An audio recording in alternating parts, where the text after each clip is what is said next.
విద్యుత్ వెలుగు విరజిమ్ముడేమో గాని ప్రజల పాలిట శాపంగా మారింది భద్రాద్రి విద్యుత్ ప్లాంట్. విద్యుత్ వెలుగులు నింపాల్సిన ప్లాంట్ పరిసర గ్రామాల్లో కాలుష్య చీకట్లను రగిలిస్తోంది. ప్లాంట్ నుంచి నిరంతరం వెలువడుతున్న బూడిద కారణంగా చుట్టుపక్కల గ్రామాలు ఊపిరాడక విలవిలలాడుతున్నాయి. సూపర్ క్రిటికల్ టెక్నాలజీతో నిర్మించవలసిన ప్లాంట్ను కాలం చెల్లిన సబ్ క్రిటికల్ పాత పద్ధతిలో ప్లాంట్ నిర్మించడం వల్లనే వాతావరణ కాలుష్యం పెరుగుతుందని పర్యావరణవేత్తలు నెత్తినోరు మొత్తుకుంటున్న యాజమాన్యం కాలుష్య నివారణ మండలి అధికారులు గ్రామాల వైపు కన్నెత్తి చూడటం లేదని ప్రజలు మండిపడుతున్నారు. ప్లాంట్ పరిసర గ్రామాల ప్రజలు ఉదయం లేచేసరికి తమ ఇల్లు వాకిళ్లు బూడిద పొరలతో నిండి ఉండటాన్ని చూసి ఆందోళన చెందుతున్నారు. గాలిలో కలిసిపోతున్న సూక్ష్మ ధూళి కణాలు ఊపిరితిత్తుల్లో చేరటంతో అనేక వ్యాధుల బారిన పడి ఆసుపత్రుల పాలవుతున్నారు. మనుగూరు, పినపాక మండలాల సరిహద్దులోని కాలుష్య కోరల్లో చాస్తున్న భద్రాద్రి విద్యుత్ ప్లాంట్పై అనేక విమర్శలు వినిపిస్తున్నాయి.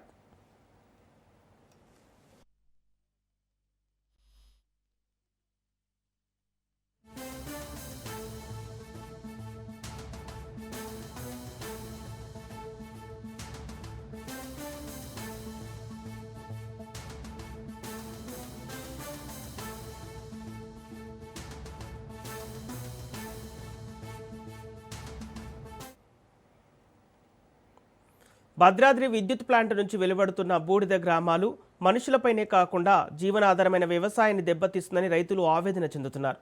చెరువులు, కుంటలు, వాగులు, వంకలు, సాగునీటి కాల్వలు బూడిదతో నిండిపోవడంతో నీరంతా రసాయనంగా మారటంతో పంటల దిగుబడి రావడం లేదని రైతులు ఆవేదన చెందుతున్నారు. భూగర్భ జలాలు కలుషితమవడంతో తాగునీరికి కష్టాలు తప్పడం లేదంటున్నారు. బూడిద చెరువు నుంచి నేరుగా వ్యర్థాలను గోదావరి జలాలకు వదలటంతో గోదావరి జలాలు కలుషితమై మత్స్య సంపద పూర్తిగా కనుమరుగైపోతుందని మత్స్యకారులు ఆవేదన చెందుతున్నారు. గోదావరి పరివాహక ప్రాంతాల గ్రామాల ప్రజలు నీటిని తాగటంతో దురదలు, గొంతు క్యాన్సర్ లాంటి వ్యాధుల బారిన పడుతున్నారని స్థానికులు భయభ్రాంతులకు గురవుతున్నారు. నివారణ చర్యలు చేపట్టాలని లేదా భద్రాద్రి విద్యుత్ ప్లాంట్ను మూసివేసి తమ ప్రాణాలను కాపాడాలని రైతులు, స్థానిక ప్రజలు కాలుష్య నియంత్రణ మండలి బోర్డు అధికారులను, ప్రభుత్వాన్ని కోరుతున్నారు.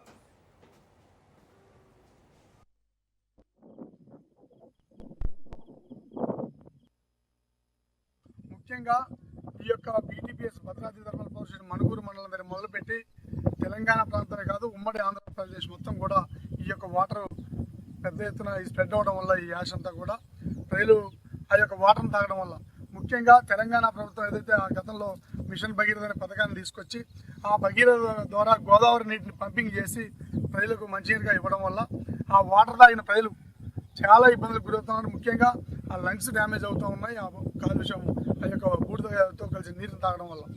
అదేవిధంగా కిడ్నీస్, లివర్ డ్యామేజ్లు అవుతూ ఉన్నాయి, క్యాన్సర్ బారిన పడుతూ ఉన్నారు.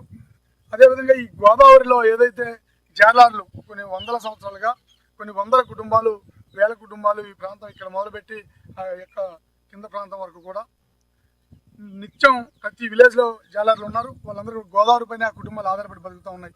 ఈ రోజు ఈ బూడిద కావడం వల్ల చేపలు చనిపోయి ఆ యొక్క జాలాలు కూడా వీధిన పడ్డ పరిస్థితి చూస్తూ ఉన్నాం. ముఖ్యంగా ఈ ప్రాంతంలో కూడా గోదావరి తీర ప్రాంతం అంతా కూడా పశువులు వేసవకాలంలో ముఖ్యంగా మొత్తం వాటర్ గోదావరి వాటర్ని తాగుతూ ఉంటాయి ఇక్కడ నేసి. ఆ యొక్క పశువులు కూడా ఈ నీటిని తాగడం వల్ల, బూడిదతో కలిసిన ఆ వాటర్ని తాగడం వల్ల అవి మొత్తం అంతుపట్టని వ్యాధులతో చనిపోతూ ఉన్నాయి, వాపులు వచ్చి. మాది ఏడూర్ల బయారం గ్రామం, మా భద్రాద్రి కొత్తగూడెం డిస్టిక్.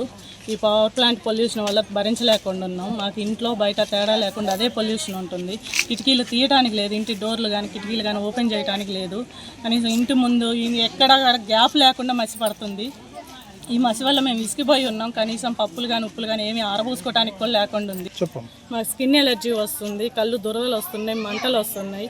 చిన్నపిల్లలకి, ముసలి వాళ్ళకైతే మరీ దారుణంగా ఉంది, వాళ్ళ పరిస్థితి ఇబ్బందిగా ఉంది. కనీసం ఈ డస్ట్ వల్ల భరించలేకపోతున్నాము. మా పంట పొలాల మీద కూడా అదే డస్ట్ ఉంటుంది. కనీసం కూరలో వేసుకునే కరివేపాకు కూడా 4-5 సార్లు కడుక్కొని పోవట్లేదు, ఆ మసి అలా పేరుకుంటుంది. మాకు పక్క ఊరికి పోయిన మా కాళ్ళు చూసుకుంటే దరిద్రంగా ఉన్నాయి సార్. పక్క ఊరికి ఫంక్షన్కి పోతే మమ్మల్ని అడిగారు, సార్ ఏంది మీ కాళ్ళు ఇలా ఉన్నాయి అని. ఈ డస్ట్ వల్ల మేము భరించలేకపోతున్నాం. అధికారులు ఈ సమస్యని వాళ్ళ దృష్టికి తీసుకొని మాకు న్యాయం చేయాలని కోరుకుంటున్నాను సార్. ఇది భరించలేకుండా ఉన్నాం. నా పేరు శ్రీనివాస్ రెడ్డి, ఏడుర్ల బయారం గ్రామం, పినపాక మండలం, భద్రాద్రి కొత్తగూడెం జిల్లా. ప్రధానంగా ఏంటంటే మేము వ్యవసాయ కుటుంబం. నేను గత 30 సంవత్సరాల నుండి వ్యవసాయం చేస్తున్నాను. ప్లాంట్ పెట్టిన కానీ ప్లాంట్ పోవ వల్ల ఏమవుతుందంటే పంటలు కోయడానికి కానీ ఈ కూలీలు రావట్లేదు. ఇకపోతే పండిన పంట ఏమో ₹1.30 అడుగుతున్నారు. పంటలు సక్రమంగా పండట్లేదు, దిగుబడులు తగ్గినాయి, ఈ తెగుళ్ళు పెరిగినాయి. ఇకపోతే ఇంతకుముందు పల్లెటూరులు అంటే మేము ఇంట్లో బయట బయట పడుకునేటోళ్ళం. ఇవాళ కనీసం ఒక 5 నిమిషాలు కిటికీలు కానీ డోర్లు కానీ తీసి పరిస్థితి లేదు. ఇంట్లో లోపల ఫ్యాన్లు వేసుకొని ఉండే పరిస్థితి లేదు. మనకు ఎట్లుందంటే పొగాకు బ్యాన్నీలో ఉన్నట్టుగా ఉంది. ఇంట్లో ఉండాలంటే బయటకు వచ్చి తిరగాలంటే ఇబ్బందిగా ఉంది.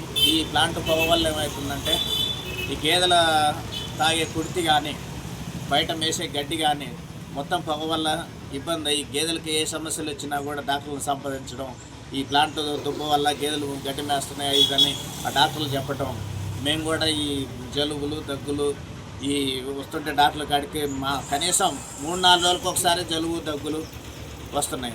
ఏంటంటే డాక్టర్ కాడికి పోతే మీకు ప్లాంట్ పొల్యూషన్ మెయిన్ అని చెప్తున్నారు. దీనికి సంబంధించి ప్రత్యామ్నాయంగా అధికారులు స్పందించి మాకు దాన్ని పరిష్కారం చేయవలసిందిగా కోరుచున్నాము.